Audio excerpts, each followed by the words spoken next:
Okay, I think I'm recording now. So, yep. All right. So, anyway, you go to this website, it should take you there. It's just UCF1 and then here on researchsuite.com. That's what it looks like. That isn't really what it looks like when I go here. Because if I just put this in, it takes me right back to the same place where I just was because I'm signed in. So you're probably gonna, I don't know if you use your regular UCF account. I don't remember. It's been a long time since the first time I created a login and all that stuff. You can see I got a few studies. That's just a few of them. Most recent, the last couple of years. I just submitted, and so, this is just a good example of how touchy these things are, or the reviewers are, and how the system is. Um, so you click one wrong button, and then it gets kicked back to you. They don't even look at any of the rest of it. I accidentally on this particular submission. There's a whole list of ways of things you can click on um, in this one form for what you do at UCF. And so it doesn't matter if you clicked all the right things on the website. If on the form that I'm going to show you, you clicked the wrong thing, I clicked student by accident. And so they just kicked it back and then said, here's what they said. They said, if you are actually an undergraduate student, then they sent me the basic stuff as if I haven't already done the IRB training 100 times since I've been here. So anyway, I'm sure Ariella is a nice person, but very few of the IRB coordinators have ever actually done a study. And so keep that in mind, be patient, respond to their um, concerns uh, without getting too snarky or anything, because um, it'll just make it harder on you if you try to argue with them about anything. So anyway, I don't want to show you that one because it's not where are my dashboard, I guess.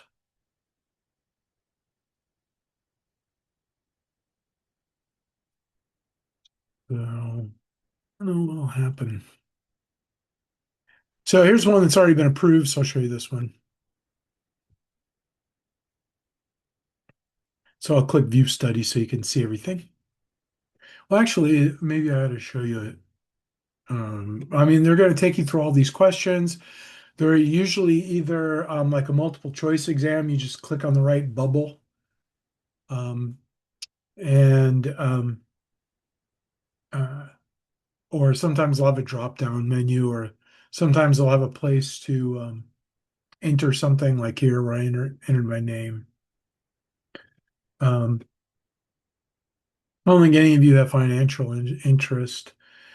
Uh, Even when we're doing the studies where we're gathering data in Africa, I still think this is going to be a single site study because the only thing that's happening there is people are getting access to complete the study on Qualtrics, which is not like none of the consenting, none of that stuff goes on there. It all goes on where we get consent from participants. All that stuff all happens on our Qualtrics site. So I'll show you that in a second. Um, I think I should show you the other one. Well, I think I can. Um, let's create a new study. So this is the first page of the thing. You just put the title of the study. The title of the study is important. I use the same title as the short title. So you'll see on my other one, it just says restaurant, something like restaurant. What does it say? Restaurant studies, restaurant recommendation, or server recommendations two. So I have three of those studies. And so server recommendation one, server recommendation two, and then server recommendation three. And I guess I guess I did put a longer study, but everything else after that used the short title. And these have to be consistent everywhere. So I'll show you that in a second here. And so here you can kind of see the where you got to put stuff in, give brief description. This isn't even the abstract. Like if you see my brief description, it is really brief. Study examines whether the prices or recommendations influences perceptions of the server in the restaurant. You just zero detail there, really. Just a bare bones, basic one sentence description of what the study's about. And then we might run into trouble with single study. I don't know, but just um, if you put me as a co-investigator, then I should be able to get in here and look at this. But if not, then we can either do a Zoom call or I'll sit next to you in my office or something and we can go through it. But let's see. Yeah, see, we're not collaborating with another institution.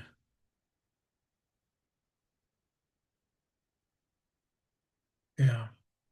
See, a study that usually utilizes one or more research locations at your own institution, but I mean, the study is all conducted online for those studies with the African um, participants. So I don't know what they're going to ask. Um, we will list whoever the person is over there that is distributing the link to the study. And we will say, and well, I'll just show you all that in a second here. So anyway, and then this is where you upload HRP 255, which is a request for exemption. I'll show you that in a second. And going back to the research suite, got to click IRB, and then that has the library, and then that has the templates. And that is where you find all these forms that I'm going to show you. Well, the ones that I did, because we don't have to do them all.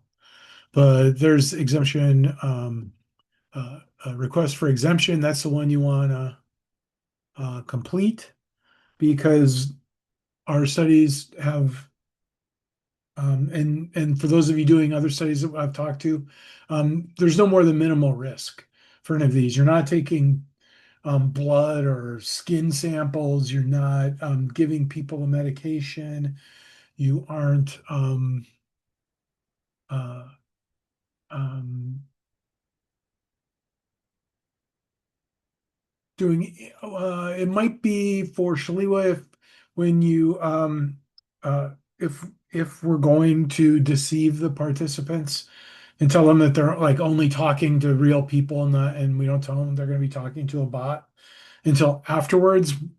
Um, I I haven't done one of those in so long. I kind of can't remember exactly what we have to do, um, or if we need to even do anything other than because it's still there's no harm. We're not doing anything to the participants that could cause them harm in any way, and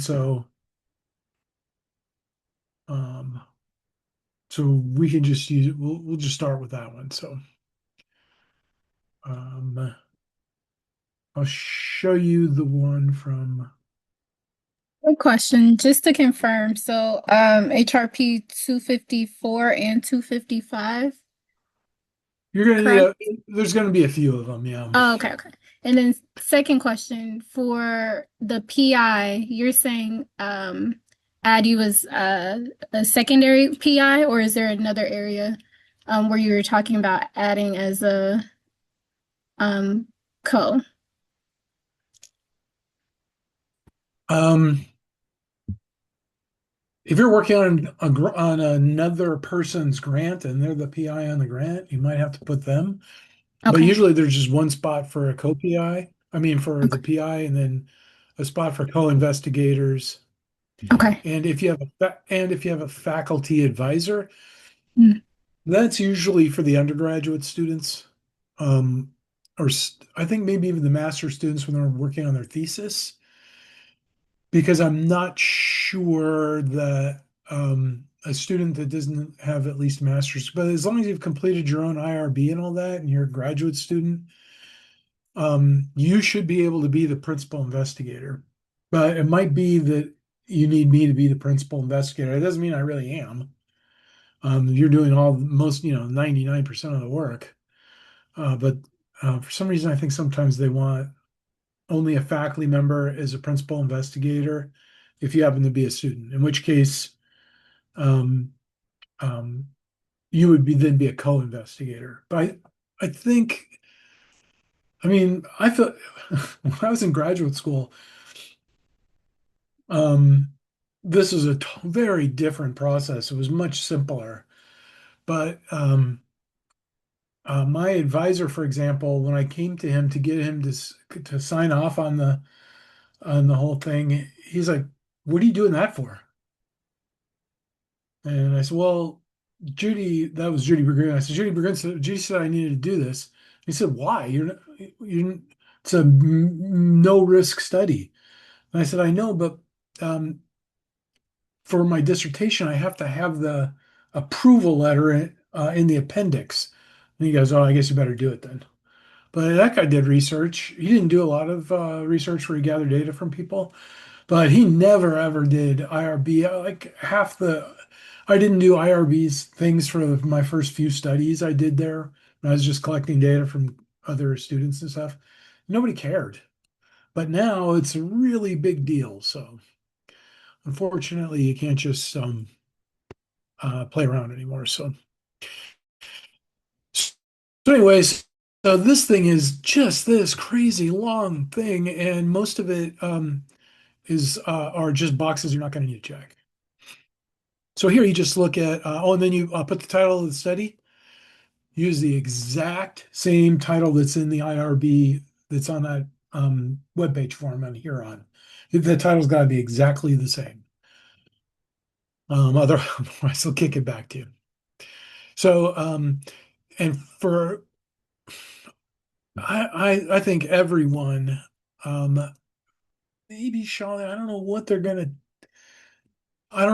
what these guys might think, because uh, people are seeking some kind of social support, and they're going to interact with something or somebody, and so I don't know what they're going to do, but I would still say this research involves no more than minimal risk. I mean, even if someone, because we're going to do some things to make it almost anonymous because they don't like the word anonymous because it's never true. If you're using Qualtrics or something like that, it's never truly 100% anonymous because if you were a private detective and really wanted to figure out who filled out a particular survey, you might be able to do that because it has the location thing from wherever they're accessing the internet. So if you have a bunch of people from the same dorm or even maybe the same lab, uh, they're um, they would all look the same anyway, so you wouldn't be able to tell them apart. But anyway, they're real stickler about this. So you just click yes, this research involves no more than minimal risk, and everyone start that way. And if the person who's reviewing the study says no, you have to do it a different way, then that's fine. Sometimes that means that you just have to do a couple of things, and the same person who's reviewing it before can review it. And other times that means it has to go to a small subset of the IRB committee for some reason. But no one's going to have to go to the full IRB. That's a nightmare. That goes in front of a group of like 20 people from all over the university, and that includes people from the College of Arts and Humanities, and they're a nightmare. The university almost lost a multi-million-dollar grant because like a drama professor was concerned about what might happen to some of the participants. This was for the study where we were training people to do different communication skills, and that was my part. I was basically a teacher, but the grant compared people who got these married couples that got this training to married couples who didn't get the training. And this one guy from the College of Arts and Humanities just refused to believe that it was okay to have some people get the training and some people not get the training, and everybody has to sign off on it. So he finally just said, "Okay, I'm going to excuse myself from the committee," because he wouldn't sign off on it. That would have cost the university, I don't know how many million, because when then we got another addition to that grant, it would have been, I don't know, six, seven, $8 million that the university had have to do for the study if that guy had been the only person. But then you'll see this study falls into at least one of the following six exemption categories, and there's all these different ones, and several of these are just about educational testing. So if you are you give one class textbook, a different class another textbook, that's educational testing. Uh, Secondary research that uses identifiable private information, you're not doing that. Research involving benign behavioral interventions in conjunction with collection of information from an adult subject through verbal or written response. That might be you, Charlie. Um, and I clicked this because they made me. But it just says, because in this it says any disclosure of human subjects' responses outside the research would not reasonably place the subjects at risk of criminal or civil liability or be damaging to the subject's financial standing, employability. So one way we can get around this with like that social support is at the end of the study, you can just ask the participants, put a little box or something to click at the end, or someplace that just says, if you do not want us to use your data, click the box. And then that way, you just don't use the data. You just delete the data right away, and then um, that way that won't be a problem.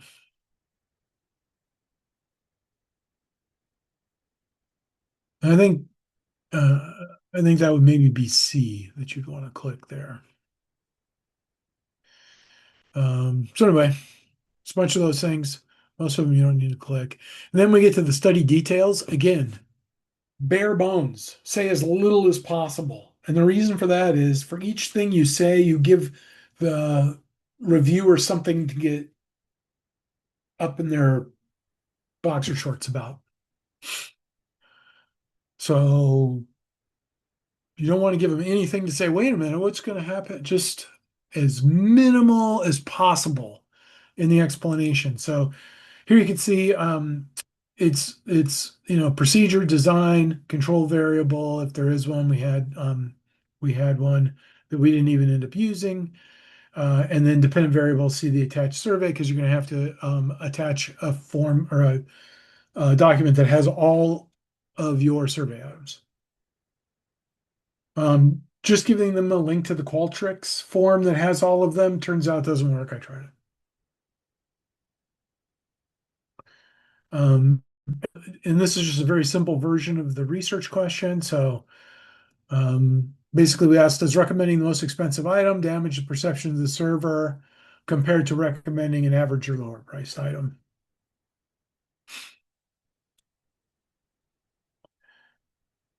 And so,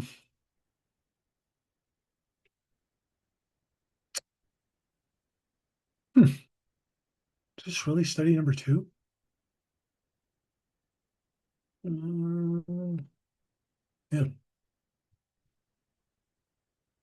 And then purpose, just a short paragraph about what the purpose is.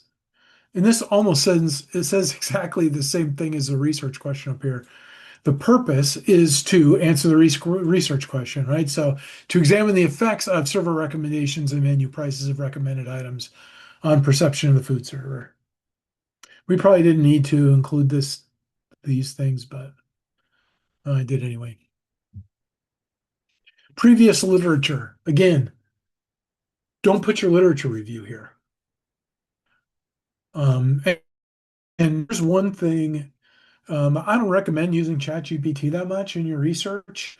And anytime you do, for the love of God, if you like use it to help summarize something or you know a few studies or something, always go back at any study that ChatGPT studies and make sure it actually says what it said, what ChatGPT or whatever said it says in the paragraph. Because sometimes it lies, sometimes it doesn't know, so it just makes things up. So always confirm that and always make sure every article that's cited in your reference section is correct. Look up every single one and make sure it takes you, using the DOI at the end, make sure it takes you to that study, that all the authors are correct, and it's actually and that study is actually studying the things that you think it's studying, because it will make up studies too. It's gotten a little bit better at that, but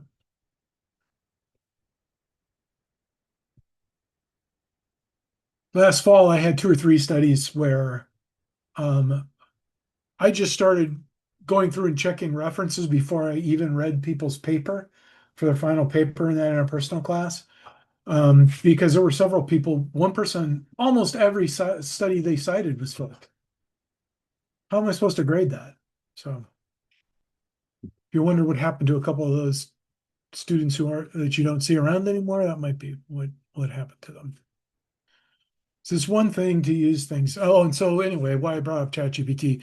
If whatever you're writing for this section gets longer than this, put it in ChatGPT or whatever one you like. Don't use Grok. But and then just say, make this 5 sentences. Because that's one thing those things are good at, is taking something that's already written, that you already know what you wrote is true. You just need to smallify it, right? You just need to make it smaller. It's good at that. I don't I still do it the old fashioned way, but that can work pretty well. And then the study procedure. Um, I put the main study measures here because I just say that they're going to access the survey via Qualtrics, and it'll take a certain amount of time. It's really is a pretty short study. What are you doing back there, Knucklehead? You're bothering me. My boy's throwing a fit because I think he thinks it's dinner time, and I'm not giving him dinner. So anyway, and then you can say the main survey measures, right? And then just list the measures. Don't actually put them in there because that's for another place. Study document list. These are all the documents that you're going to upload, right? So um, we had several study simulus videos. I'll show you those in a second. I put the scripts for the little videos that we had. Um, uh, I put the images up, and then this is Form 255, 254, and then I have a document with all the survey items, and then the document with the recruitment message. That also has an HRP thing, the recruitment message does, I think. Probably should have put that in there, but they didn't bother me. So then, who are you going to study? If it's just going to be UCF students, check that. But if you're going to use some other platform that recruits participants for you, um, you might say, uh, don't try to study pregnant women, or prisoners. That's an absolute nightmare. Or people who can't consent for some reason. If you're going to use one of those other platforms, there's a few different ones. Just put other and put the name of the platform. Then we have recruitment methods. You say just say um, basic courses in the communication program, because Com 1000 now only has about 400 students all together. And so that'd be good for maybe two studies. And so what I'm going to try to do is, I mean, by now you probably all know Adam's leaving, right? So, and then do you know who the leads are for 1603 and 1604? There's two graduate students who are now I going to think be the, it was Kylie and someone else. yes, it's Kylie and someone. And so maybe I need to talk to them. But what I'm going to do is I'm going to try to get all. We're going to start doing. We're going to put the study requirement like we have in Com 1000 in all of the 160803 classes, so we can get them. The problem with them is that they're. I mean, they're almost all. freshmen.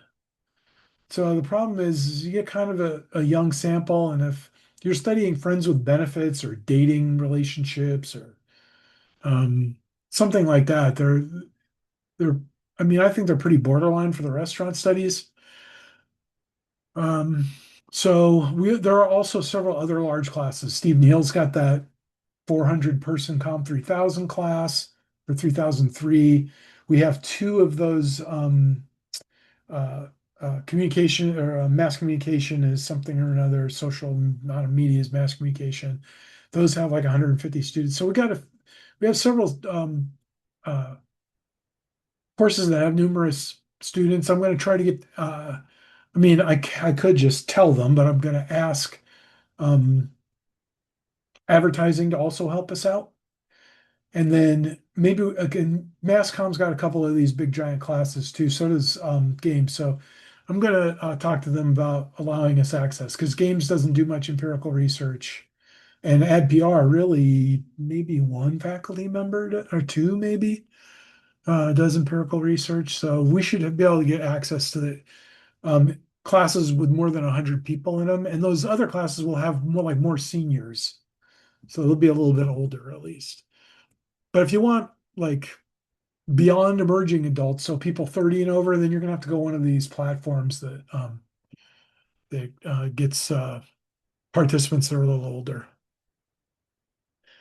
We're gonna do English only, even for the African participants. And then research locations, you'll probably be using Qualtrics. You can try to use Amazon MTurk.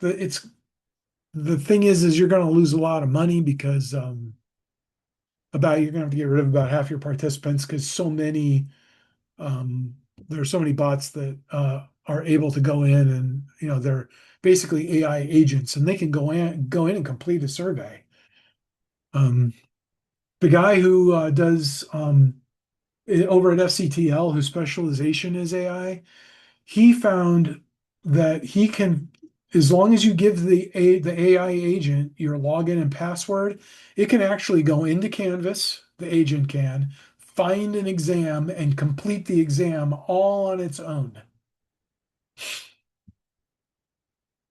So consider that when you're giving but it can't do it with lockdown browser. Yeah, yeah, I was gonna say I think that Yet. officially makes the lockdown browser like more of a need than a want or a preference, like the agentic browsers.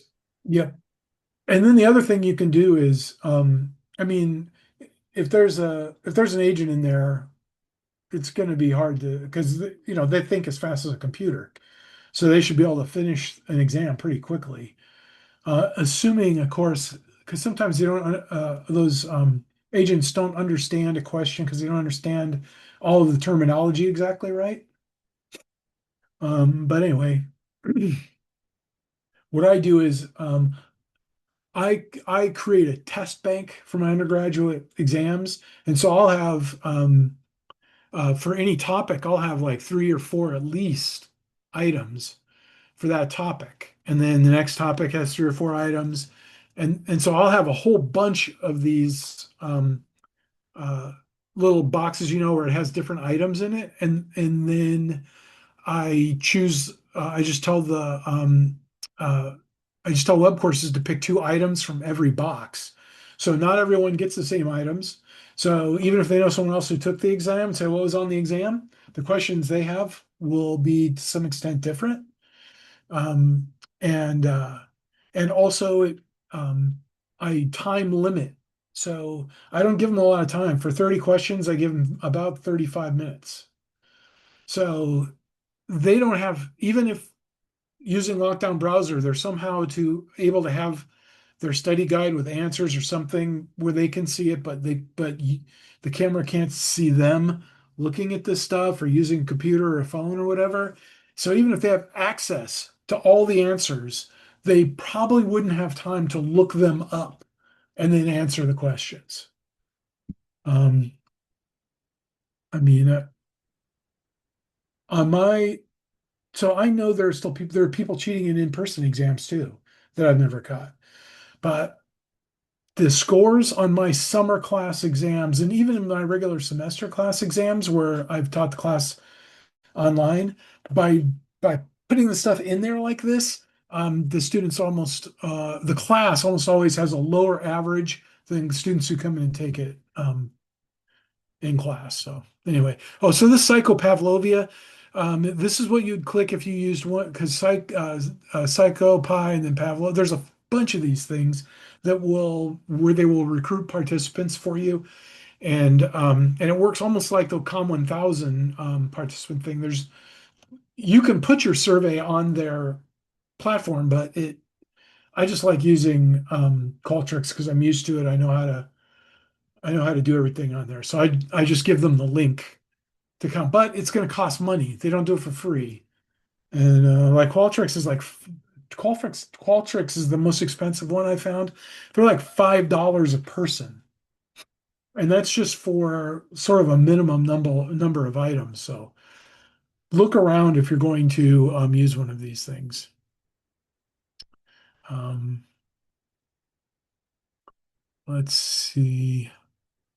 And then does it involve deception? No. If it does, you have to fill out another form, 254 and 509, because you have if you deceive people, you have to tell them you deceived them afterwards. And then here you would describe it. Participants will interact with a who they believe to be a student when they're really interacting with um, I don't know, uh, replica or something that make believe friend thing. And then describe the recruitment process. So, you could pretty much copy and paste this and just change it from Com 1000 to basic Com courses. That would probably work. It's all going to be in English. Compensation, you're probably going to be doing course credit. So you can copy this. They have to have an alternative assignment. And so I don't know what the Com 1000 one was. I couldn't you like go to an art show and then write a little thing? Nobody ever wants to do that. If you don't have a ready-made one of these things, I have an alternative assignment, and it is almost exactly like that. You go to a play on campus, an art show, a concert, a bunch of those kind of things, and then you write a short review. The Um, alternative only for uh what am I trying to say? Sorry. The alternative, is that a requirement for non-student engaged research? So do I need a alternative discussed in my study for my study? as Hmm. long as you are not giving, as long as people are not getting like extra credit or money, then no, Okay. or course credit, because Okay. in Com 1000, Money, it's actual credit, it's not extra credit. but money it would require it. Yeah, money, you just click it here and you just have, Or gift card, I guess. yeah, if it's a gift card, you just put it here, or maybe that might be other. Then you just say one person will be chosen by lottery to receive a gift card or whatever, and then um, I'll show you where you will explain that to the participants. And if there are any conditions that would prevent a participant from receiving full compensation, you have to click here. It's usually as long as they finish the survey, you have to give them whatever you said you're going to give them, even if they give you shitty data, you still have to give them credit. Um, Safeguards to prevent participation from completing the study more than once. Um, I didn't click anything on this one because I didn't not I mean I you can use validity check questions, or you can check but I mean well, who's going to complete it more than once? Number A, only if you're getting money would you do that. And number C, the thing is that I mean I haven't ever filled this out, so if they say you didn't check this box, and check a validity check question, because you should have those in there anyway. And then type of interaction. So if it's just an online survey, then it's that. If it's in person, right, you just click the one. If you record a voice, and voice video call, these things are more for like interviews. Um, but like let's say you are going to have somebody interact with a bot, and you're going to have them talking um, to that thing, and you're going to record their voice, then you have to click that. That makes things a little bit more complicated, but it's still not a big deal. Identifiable. You can never click none on identifiable data, even if you have no identifiable data. They won't allow it. So, because if it's a Qualtrics study, you're collecting IP addresses. And so just click, and if you're going to give credit, then you're going to collect their name. So just click the name, even though you have there is a way to protect their name. Is the like hardline distinction between anonymity and confidentiality, is that like a recent thing? Because I remember being taught it in my master's, but like I don't know if that's like maybe like more recent, like in the digital world, I guess that's been respected more or something. Or I even suppose it is possible if you were to do man on the street interviews, just stop people and ask them. Didn't take a picture, didn't record their voice, didn't say where and when you collected data from each individual person, didn't take a picture of them. That would probably be you close your could eyes when probably you get talk away to with calling that. them. Yeah. You That's didn't great. have them handwrites. I mean, I don't know what these guys will think of, but that's as close as to as unidentifiable data or anonymous. Unrealistic, yeah. Yeah. And so de-identified data is usually what you're going to say. So when I do this, and I can show you all how to do this, I have a little explanation. I'll send everyone these things when we're done here. So I'll send you these forms so you can see what mine look like. But um, I have there's a way when you get to the end of the Qualtrics form, when they finish, you can put a little bit of code in there that will take them to another survey, a completely separate survey. And that is where I have them put their names.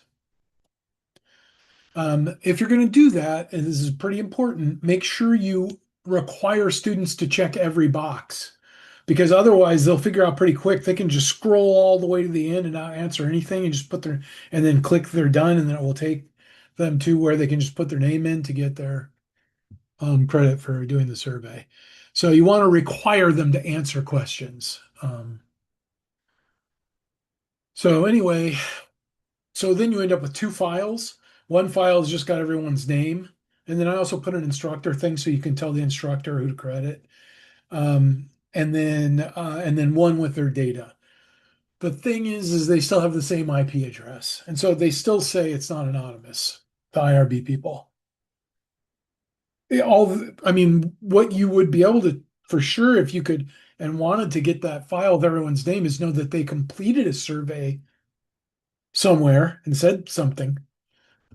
But yeah, they said that's still not anonymous. So um,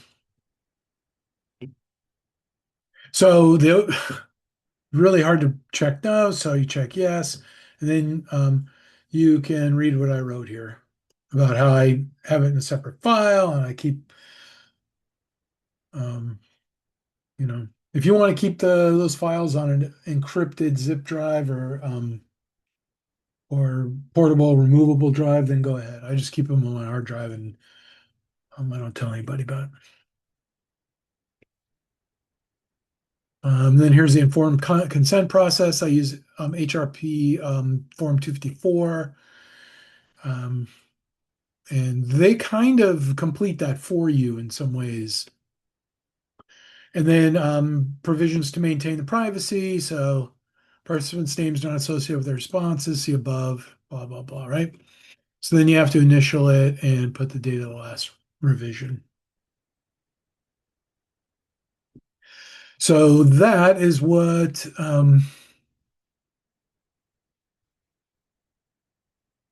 gets uploaded here. Then this is a form you have to complete for external members.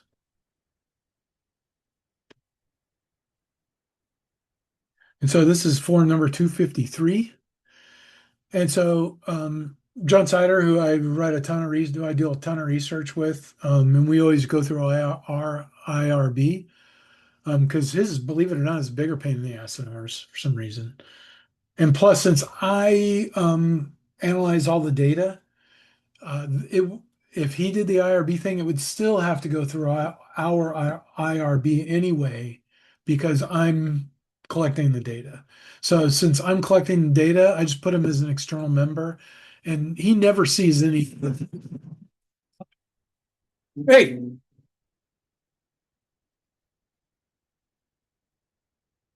Bubba.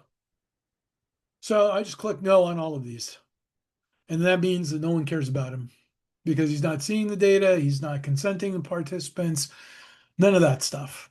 So that's so for our for whoever our partners are at other universities, we can put their name here and just click no, no, no.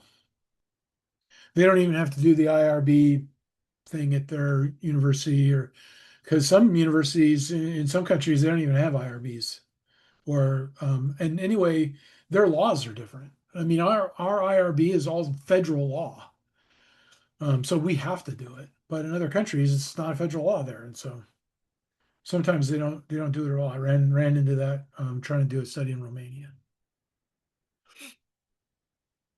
Um, and then let's see, where's the one I have? That's yeah, okay. So you click continue. It's not going to let me do anything without putting stuff in there. So on the next page, you'll see the drop down menus and everything. Nicholson School. Then the Form 254 is the explanation of research, which this will go on the very front page of the Qualtrics form. And when you see when you get your own the raw version of this, when you just download it from here on without having filled it out at all, it's got like a template thing. And so almost all of this is already part of that template. You really can't change any of that. Where it says enter stuff, like what the study is about and all that, that's where you write like basically those same short little paragraphs that you had earlier and the other thing. You don't want to really tell them what the study's about, especially if you're going to deceive them. So you want to make it as broad as general. Um, let's see. This you'll be asked to watch a short video of a restaurant encounter and respond to a survey asking you about your perceptions of the situation. That's all you tell them. So, like if you're doing a survey of romantic couples, you would say you're going to fill out. We're going to ask you about your communication in your relationships, and we'll ask you to fill out a short survey responding to these survey items, something like that. If it's an experiment, well, this is an experiment. But if you're going to, yeah, actually, that's good enough. You'll be asked to interact with another person about your day, or you will be asked to read a message about some health or scientific health thing or whatever. Just be as vague and as general as you can, with still kind of telling them what it's about, but without like disclosing what the study's about. Because if they know what the study's about, um, you know, like we talked about in the experiment class, now you can have demand effects and stuff. So like you'll have to put you know your name, or you can even use my name if you want, if it's the studies we're working on together. And then, so most of the stuff is boilerplate. It's already in there. This is my study I'm working on right now. Hey, I'm going to NCA. Anyone else? I I know, I think I'm gonna try to get a little caravan going for anyone who's a part of Dr. Littlefield's project. yeah, I saw both of those papers got accepted. Great job. That's really exciting. If I'd you want to love to hang be out with me, going. I'll take you to parties and introduce you to people. All the fam. In fact, I will invite all of you to come to Wally Fifi's party. He's a former president of NCA, and he has a party every year where all of us who went to grad school together are going to be there. And then on top of that, most every famous person somehow related to communication shows up at that thing and grabs a beer out of the bathtub and stands around and chats and stuff. But in case I'm not around, go to the Northwestern party. They almost always have the best food. All right, so here you're, and then here's the recruitment invitation. I don't think this has a particular form number. It might. I don't think so, because all this does is uh, this is a little bit like the consent thing, where you just this is the thing like when we recruit people from Com 1000, we put this up, and this is the study participation invitation that they will see from their instructor, whether it's in that web course in Com 1000, or if I like email Dr. Miller and ask her to use her class, and so she will send her class a study invitation in an email, and this is what it will say. It'll have my name and all this stuff, and so I'll send you that thing too, so you can see what it looks like. You have everything is participant is going to see or hear has to be in the other attachments. So like these are the dumbest little videos.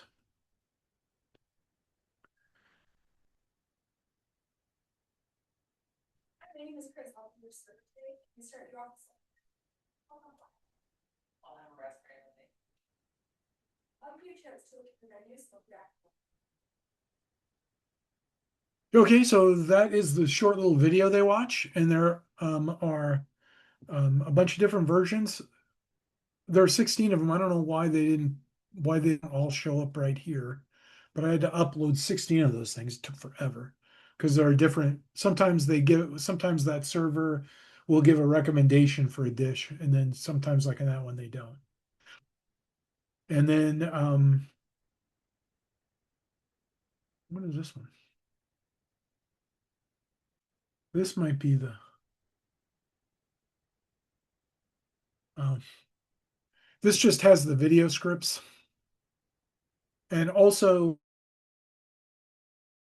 an excerpt of the menu because for some people you can see in this one so whenever we recommended a dish that was either chicken portofino or chicken or champagne rigatoni, and so each menu varies the price of these two recommended dishes. So here they're 17 and 16, here they're 30 and 32, here they're 37 and 39.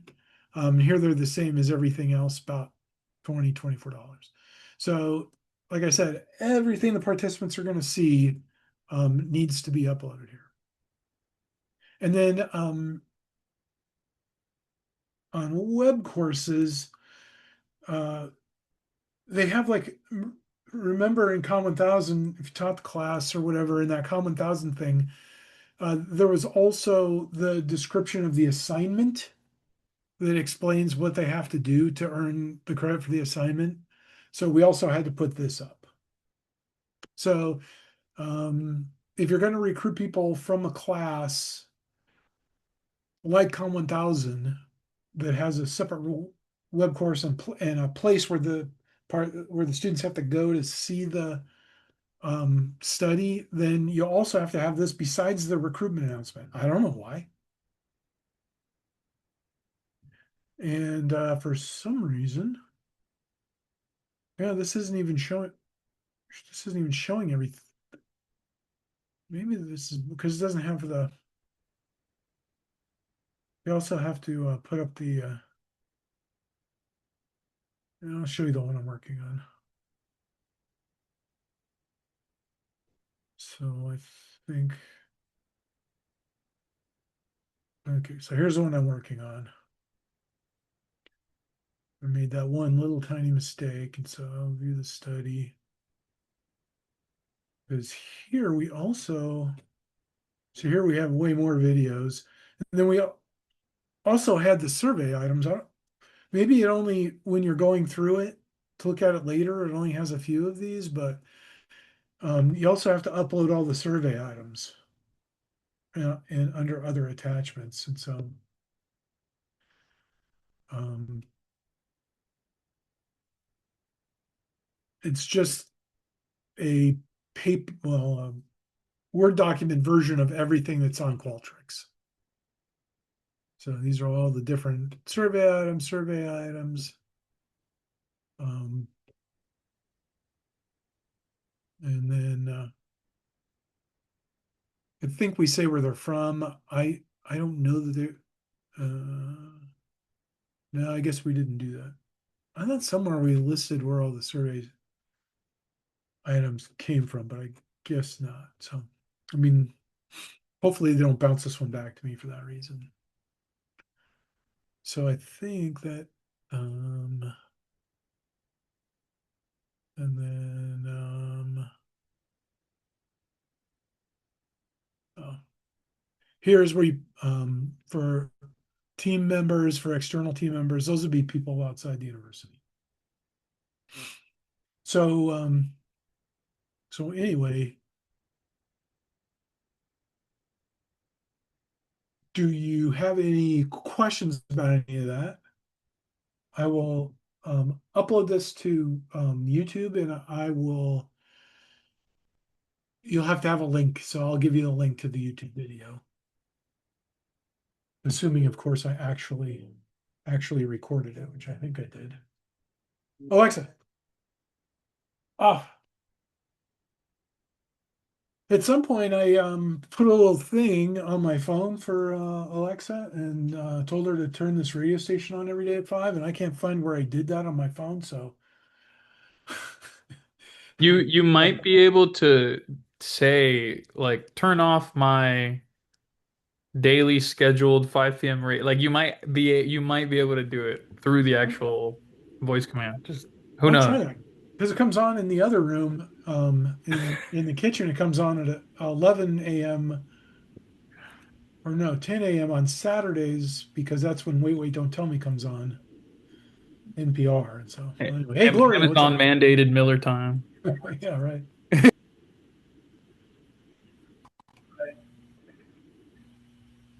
Oh, I think Gloria has a Hi, question. Dr. Yeah, yeah. Riga.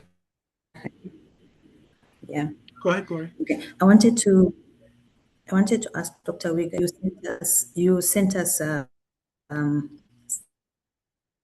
some samples and 254. Is it okay if we just Hold on a second. change I heard. a few details in this form? I understand that. Can you hear me? Okay, I can now. Yeah. Okay. So I was saying you sent us your samples, and there was form 8 something 255 and 254. And I realized that that was a form from 2024. But what we did, we just changed your information and we put our new information. But after doing that, I remembered that sometime in last year, IRB changed, they sent out an announcement that they were changing a few things. So I wanted to find out, is it okay if we just use your form to make changes, or maybe there were also changes to those forms? We need to download new forms from Euron. Yeah, make sure. Let me see this one here. The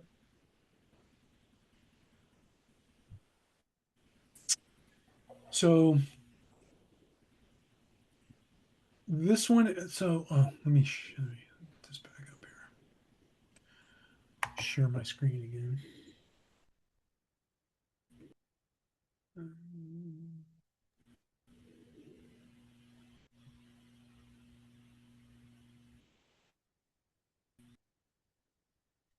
All right, so here's 254.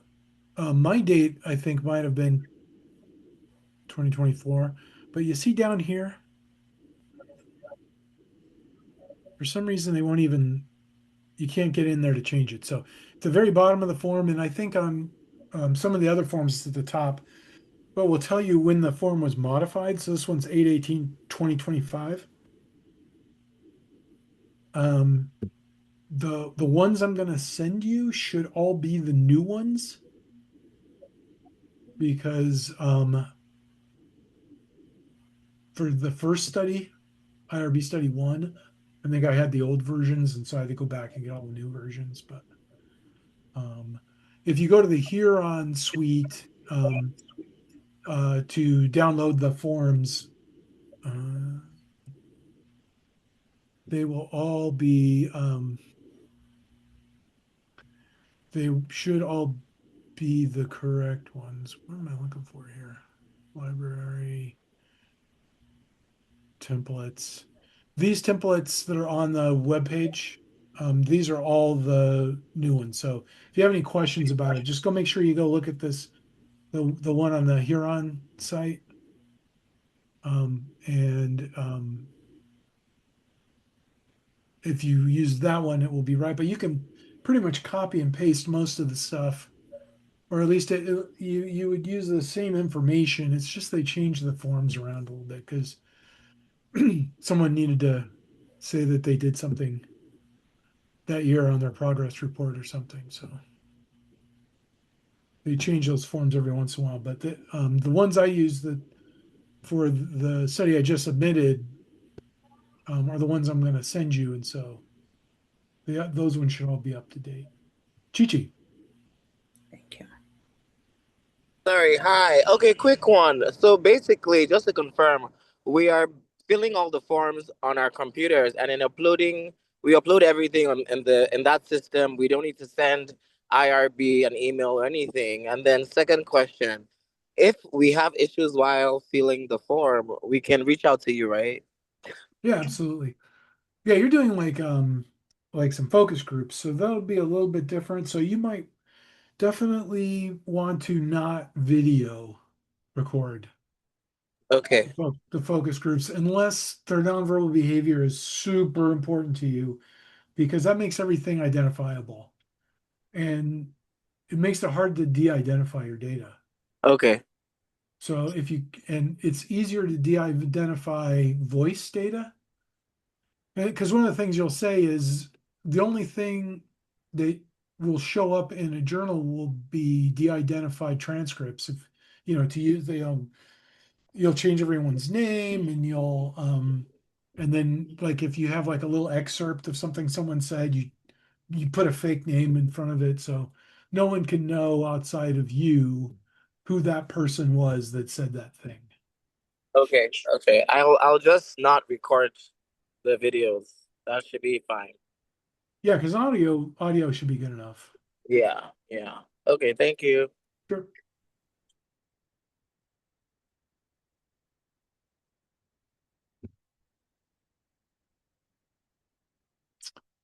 So today is Taco Tuesday. I don't know if you guys know that.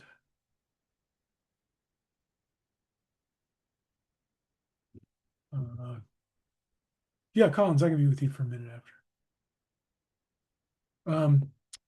Collins, sorry, not Collins. So anyway, there's a place called Cali Taco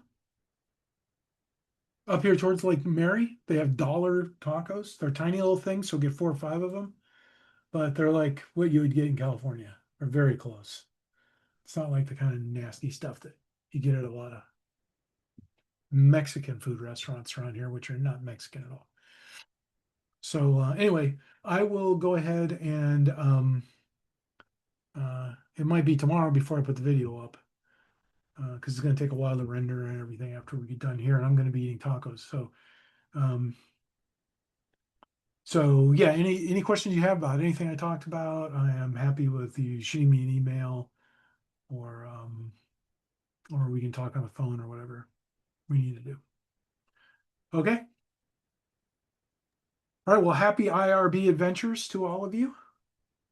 And I'll just wait, and then I'll wait around and if you need to talk to me after.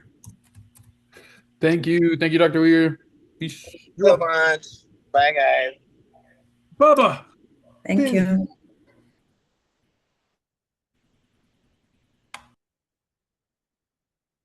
Oh, it's the UPS man. There's gonna be way more barking here in a second. Well, Can I talk to you after? hi there. Okay, Hi. Um, okay. I don't know, is everybody waiting to talk to you? hold on a second. I gotta get rid of the dogs. Okay. Let's go. Come Can I on, go after you, Charlie? come on. Yeah, you You can. gotta But save if us you need some me to leave, I stuff. can Come on, peace we're not out here. too. No, it's And fine. I don't know if Hold y'all on. are on a team or It's just for my dissertation. Ugh. Let's tell other people to leave. So do I need to talk to you privately, all of Walter, you? did you need me to leave?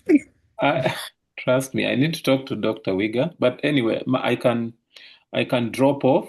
Um, maybe I can catch up with you later on email. Yeah, sure. If you want to meet tomorrow or Thursday or Friday, that's tomorrow. I have to be out on campus, main campus for a little bit, so I won't be around my computer. But Thursday and Friday I'll be around here all day. So just tell me when on Thursday or Friday you want to meet, and I can probably do it. I would do main campus in case you have a minute, because I just needed us to touch base on.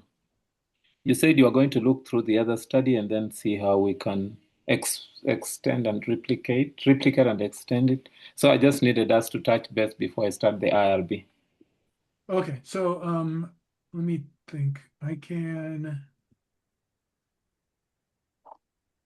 have to be on campus at 1, and then at 2 I'm doing so um if you want to talk on main campus tomorrow, I'll probably be done with my thing at 2:30. Okay. And then if you just want to meet in that room where is there still a refrigerator there? Is it? On the main campus upstairs, second floor, there used to be a thing that had a refrigerator, like a coffee maker, and Oh yeah. Oh yeah. Oh yeah. Oh yeah. so we Okay. can meet in that room at like 2:35 or Okay. something. 2:35. Yeah. Perfect. Okay. All See right. you. Thank you. Thank you so much. See you tomorrow, and thanks for the meeting. Sure. Yeah. Hi, I'm so Doctor. I can drop off and come back after Michaela. Okay. sorry, Collins. I had the same question. When can I meet with you? And if you had any time this week, but I can also meet next week if you are booked. Just send me a time you want to meet on Thursday or Friday if you want to just do a Zoom meeting. Thank you. Sure. Bye. All right. Hi, Dr. Wiga. I saw you sent me a thing with the revision, so I haven't had a chance to Yeah. look at it So I yet. sent the revision, and I was also wondering if we'd have to like have like a second meeting, like everybody or not. I don't know. But yeah, I did say people should drop their available time if they want us to meet again. But I feel like if they have the method and they read it and they're fine, I don't mind not meeting. But like if they wanted to, then this we probably would just meet. Yeah, I can take a look at it um and then I can just shoot an email to everyone and say, here's what she's decided to do. Should we meet? Okay. And it could be that they just want to talk to me and then I'll talk to you, Okay. or they might want to have everyone there. So I will take a look at it and then I'll forward it to everyone else and just say, do we need to meet? All right. Thank you so much. You're welcome. See you. Bye.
Thank you, Doctor. This still recording the meeting. Oh, well, maybe I had to turn that off here. Let's see.